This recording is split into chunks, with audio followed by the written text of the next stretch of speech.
ආයිබෝල් ළමයි අද අපි සාකච්ඡා කරන්නේ 2001 අවුරුද්දේ ආපු පසුගිය විභාග ගැටලුවක්.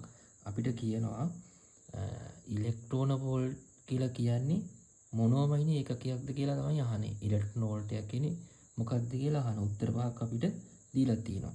ඉලෙක්ට්‍රෝන වෝල්ට් එකක් අපි ගත්තොත් EV කියලා නේද? તો ඉලෙක්ට්‍රෝන වෝල්ට් එකක් කියන්නේ ඔයගොල්ලන් දැනගන්න ඕනේ මේක ශක්තියමයින ඒකකයක්.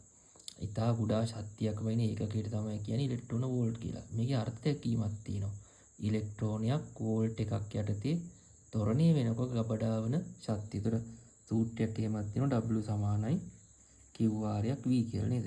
අපි දන්නවා ඉලෙක්ට්‍රෝනික ආරෝපණය එකයි Q කියන්නේ ආරෝපණය 1.6 වැඩි කිරීම 10 ඍණ 19.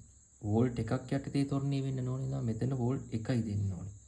එතකොට ගබඩා වෙන ශක්තියට තමයි කියන්නේ ඉලෙක්ට්‍රෝන වෝල්ට් එකක් කියලා. එහෙනම් මේක සුළු කරාම අපිට එනවා W සමාන 1.6 වැඩි කිරීම 10 ඍණ 19 ජූල් කියලා. එහෙනම් 1 ඉලෙක්ට්‍රෝන වෝල්ට් එකක් කියලා කියන්නේ ජූල් නම් 1.6 වැඩි කිරීම 10 ඍණ 19 ජූල්. මේක අහලා නැහැ. ඉලෙක්ට්‍රෝන වෝල්ට් එකකින් මයින්නේ මොනවද කියලා තමයි අපෙන් අහන්නේ. එහෙනම් ඉලෙක්ට්‍රෝන වෝල්ට් එකකින් මනින්නේ ජූල්. ඒ කියන්නේ ශක්තිය.